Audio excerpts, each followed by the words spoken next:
అధ్యక్ష గవర్నమెంట్ నుంచి ఆన్సర్ రాలేదు అధ్యక్ష మెంబర్కి. అది అసెంబ్లీ సెక్రటేరియట్ వాళ్ళు పంపించట్లేదు.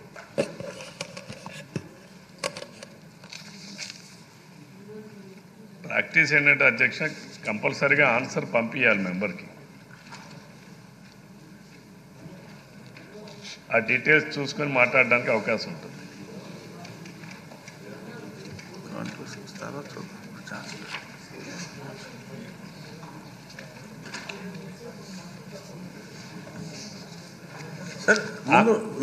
ఉన్న ప్రశ్న అడగండి.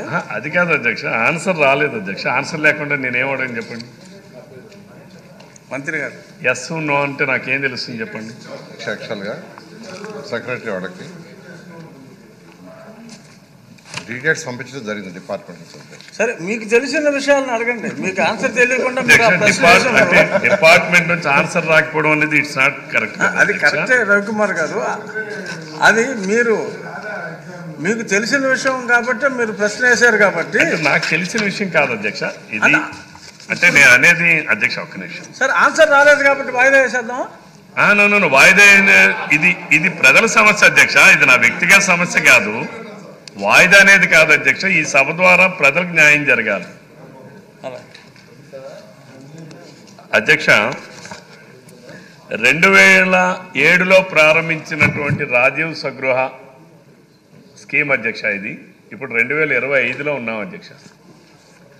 2025 నుంచి అంటే ఎన్ని సంవత్సరాలు అయింది అధ్యక్ష? సుమారు 20 సంవత్సరాలు కావస్తా ఉంది అధ్యక్ష.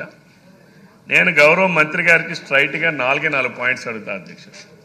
మీరు రాజీవ్ స్వగృహ కార్పొరేషన్ ఏర్పాటు చేసి ఆ రోజు 5 లక్షల క్యాపిటల్తో షేర్ క్యాపిటల్తో ఏర్పాటు చేసినటువంటి ఈ వ్యవస్థని మీరు 1000 కోట్ల రూపాయలు బ్యాంక్ లోన్ తీసుకొచ్చారు అధ్యక్ష.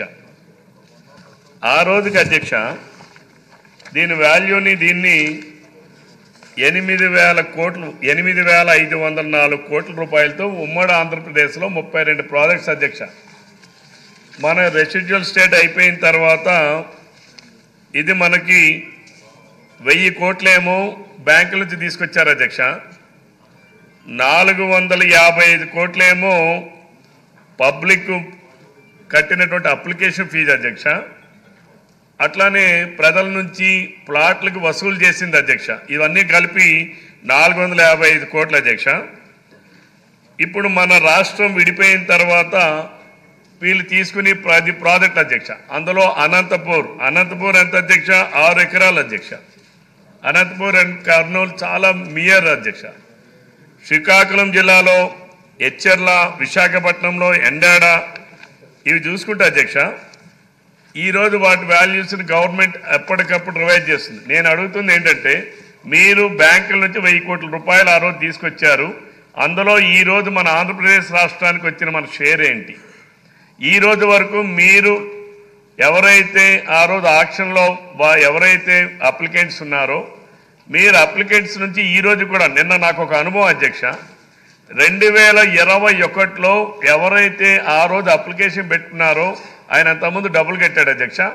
2021లో కూడా ఆయన డీడీలు విత్ ఇంట్రెస్ట్లతో పేనల్ ఇంట్రెస్ట్లతో కూడా కాబోలోడు వడ్డీ కన్నా ఎక్కువ వడ్డీ వసూలు చేస్తున్నారు అధ్యక్ష. వీళ్ళు వసూలు చేసి నిన్న తీరిగ్గా చెప్తున్నారు అధ్యక్ష, నువ్వు ఇచ్చిన డీడీని మేము క్యాష్ చేసుకోలేదు కాబట్టి మళ్ళీ నువ్వు ఇంట్రెస్ట్ కట్టని చెప్పి అడుగుతున్నారు అధ్యక్ష. వీళ్ళు అంటే వీళ్ళు ఎంత దుర్మార్గంగా రాజీవ్ స్వగృహ కార్పొరేషన్ని ఎలా వాడుకుంటున్నారంటే అధికారులు, మరి దాని మీద ప్రభుత్వం సరైనటువంటి చర్యలు తీసుకోవాలి అధ్యక్ష. ఇప్పటికి కూడా మీరు ఆ ప్రాజెక్టుని కొనసాగిస్తారా లేదు? ఇప్పటికి ఎవరైతే ఆక్షన్లో పాల్పంచుకున్నారో వాళ్ళకి అందరికీ మీరు మిగిలినటువంటి సెమీ కన్స్ట్రక్షన్స్ ఉన్నాయి, కన్స్ట్రక్షన్ కంప్లీటెడ్ ఉన్నాయి. ఒకసారి చూస్తా అధ్యక్ష.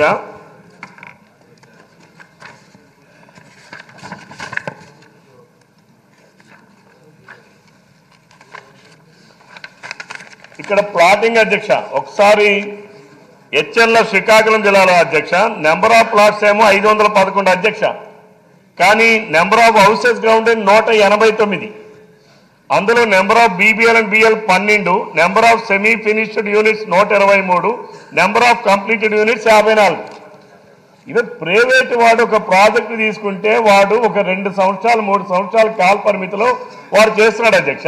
వీళ్ళు బ్యాంకు నుంచి ఇనీషియల్గా 1000 కోట్ల రూపాయలు తీసుకొచ్చి ఈ రోజు వరకు ఒక్క ప్రాజెక్టును కూడా పూర్తి చేయకపోవడానికి గల కారణాలు ఏమిటి? దానికి బాధ్యులు ఎవరు? ఈరోజు మీరు లబ్ధిదారులకి అలాట్మెంట్ చేయకుండా వాళ్ళకి ఇవ్వకుండా వడ్డీల మీద వడ్డీలు వేసి పేనల వడ్డీలు వేసి వీళ్ళు వసూలు చేస్తా ఉన్నారు అధ్యక్ష. ఇట్లాగే ఈ రాష్ట్రంలో అధ్యక్ష మనం చూసుకుంటే మొత్తం 8 ప్రాజెక్టులు ఉన్నాయి అధ్యక్ష. మొత్తం 10 ప్రాజెక్టులు అధ్యక్ష. 10 ప్రాజెక్టుల్లో వీళ్ళు నెంబర్ ఆఫ్ ప్లాట్స్ వీళ్ళు వేసింది 8,550 ఫ్లాట్స్ లేఅవుట్ వేశారు అధ్యక్ష. నెంబర్ ఆఫ్ హౌసెస్ గ్రౌండెడ్ అధ్యక్ష 3,819 అధ్యక్ష. Number of BBL and BL units అధ్యక్ష 1889 అధ్యక్ష. Number of semi finished units అధ్యక్ష 1287 అధ్యక్ష. కంప్లీటెడ్ 643 అధ్యక్ష. అంటే ఎన్ని సంవత్సరాలకి ఇస్తారు అధ్యక్ష? ఎన్నాళ్ళైంది అధ్యక్ష వాళ్ళు డబ్బులు కట్టి? ఆ రోజు ఏంటి మార్కెట్ వాల్యూ కన్నా 25% తక్కువకి మేము లబ్ధిదారులకు ఇస్తామని చెప్పి ఎఫోర్డబుల్ హౌసింగ్ పేరు పెట్టి మధ్యతరగతి కుటుంబాలకి టౌన్కి దగ్గరగా మేము ఇస్తామని చెప్పి తీసుకొచ్చిన ప్రాజెక్ట్ అధ్యక్ష ఇది. ఈరోజు ఎప్పటికి కూడా మీరు కంప్లీట్ చేయకపోతే వాళ్ళందరూ అసలు 20 సంవత్సరాలుగా వాళ్ళు ఎక్కడో అద్దెలలో ఉండి ఇక్కడ మీకు డబ్బులు చెల్లించుకొని అక్కడ అద్దెలలో ఉంటే వాళ్ళు ఎంత ఆర్థిక భారం మోపుతున్నారు అధ్యక్ష? మీరు ఆలోచించండి ఒకసారి. మీ ద్వారా నేను ప్రభుత్వానికి గౌరవ మంత్రి గారికి నేను అడుగుతాను, మీరు ఎన్ని దినముల్లోగా దీనికైనా టైం బాండెడ్ ఉందా, టైం బాండెడ్ లేదా, నిరంతరం కొనసాగే ప్రక్రియనా, దానిపైన నాకు పూర్తి వివరణ కావాలి అధ్యక్ష ప్రభుత్వం నుంచి. దీనికి టైం బాండ్ పెట్టండి. మీరు ఎన్ని రోజుల్లో కంప్లీట్ చేస్తారో చెప్పండి. లేక చేయకపోతే అంటే రెరా యాక్ట్ ప్రకారం మీరే తీసుకొచ్చారు, ప్రభుత్వమే తీసుకొచ్చింది రెరా యాక్ట్. టైంలీ కంప్లీట్ చేయకపోతే తిరిగి వాళ్ళ అధ్యక్ష వాళ్ళ కాంపన్సేషన్. ఈ రోజు రాజీవ్ స్వగృహ తిరిగి లబ్ధిదారులకి మీరు కాంపన్సేషన్ చెల్లించాలి అంటే రెరా యాక్ట్. మీరు దాన్ని అమలు చేస్తారా చెయ్యరా? ఇది నేను ప్రభుత్వాన్ని సూటిగా ప్రశ్నిస్తున్నాను అధ్యక్ష. చాలా సూటిగా ప్రశ్నించారు. వెలగపూడి రామకృష్ణ బాబు గారు. అధ్యక్ష 2007లో రాజశేఖర రెడ్డి గారి టైంలో ఎండాళ్ళలో ఈ రాజీవ్ స్వగృహ కార్పొరేషన్ పేదవారికి ఇళ్లు నిర్మించడం కోసం 47.62 ఎకరాలు ఇవ్వటం జరిగింది అధ్యక్ష.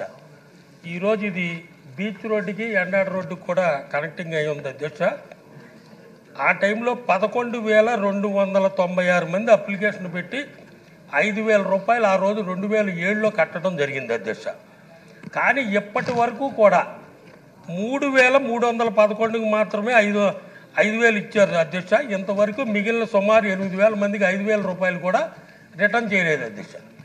ఆర్టీఐ యాక్ట్ ప్రకారం నాకు రాజీవ్ స్వగృహ వాళ్ళు ఇచ్చిన ఇన్ఫర్మేషనే సార్ ఇది. ఇకపోతే దీని మీద విశాఖ నగరంలో అనేక ఆస్తులు అమ్ముతుంటే చంద్రబాబు నాయుడు గారిని దృష్టిలో పెట్టి మన ప్రతిపక్షంలో ఉన్నప్పుడు లుల్లు గ్రూపుది కానీ డిస్ట్రిక్ట్ ట్రైనింగ్ సెంటర్ కానీ రామానాయుడు స్టూడియో కానీ పోలీస్ క్వార్టర్స్ కానీ అన్ని స్టేలు తీసుకురావడం జరిగింది అధ్యక్ష. అదేవిధంగా ఈ భూమి మీద కూడా స్టే తీసుకురావడం జరిగింది అధ్యక్ష.